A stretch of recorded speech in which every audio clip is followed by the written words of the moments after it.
For our next curious destination, we have the old customs house that was built between 1836 and 1838. This awesome little square that I have all to myself here today, that is Place Royale, the very first public square in all of Montreal. But what is the most curious is beneath us, because you would never guess, X marks the spot, that just 15 feet below your feet, you can see this amazingly well-preserved archaeological site where Montreal actually began back in the 1600s.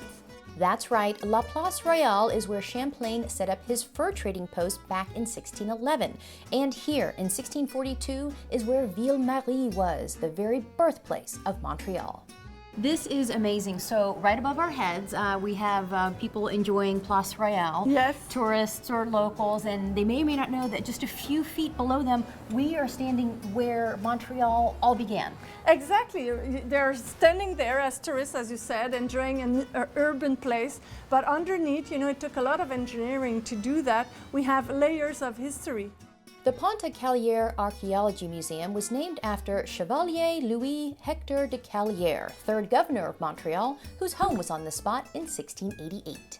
This is an amazing underground museum and functioning archaeological dig. You are literally walking blocks under the city. You can see everyone's feet above, and from down here, you're walking through 6 centuries of Montreal history. It's like a giant puzzle.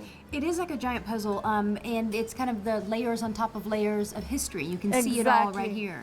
You'll see Montreal's first cemetery with the graves of natives and French settlers, and also Montreal's first marketplace. It's fantastic. So Ville-Marie was in the 1600s, then we have remnants of the 1700s here, and 1800s there? Exactly, all you have exactly 1642, Fort Ville-Marie. The city developed here. The walls, it's 1744 when it was completed. You are traveling through time here. So we have a public square, modern day, above us, and one of the original public squares here down below as well. Exactly. It's fantastic.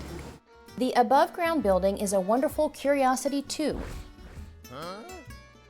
This 1992 ultra-modern building is actually an homage to the beautiful Victorian Customs House, which stood here from 1860 to 1951. You can see how the designer mimicked the triangular shape with a tower at its center and a clock in just about the same spot.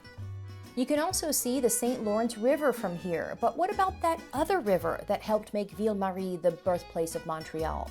The Little St. Pierre River? Why isn't that here? Well, to find out, we must go back underground. So curious history sometimes stumbles upon stinky history when the folks of Montreal turned the Little St. Pierre River into a sewage system. Why in the heck did they do that? Well, in the old days you have this beautiful river where people took their water to drink, but also the rivers in the old days were the places where you were washing things and throwing the garbages. So at first they were fighting the stench back in 1834. They didn't know it was caused by these microorganisms. They were fighting the stench. So they canalized the river, and then in 1838 they added this stone vault that you can see behind me. So it became the first collector sewer pipe of Montreal. And it wasn't just a massive eau de toilette for the city, but it was an impressive piece of civil engineering at the time too. In fact, it remained in use until 1989. Who knew that stinky history, or Histoire d'une odeur désagréable, could be so fascinating?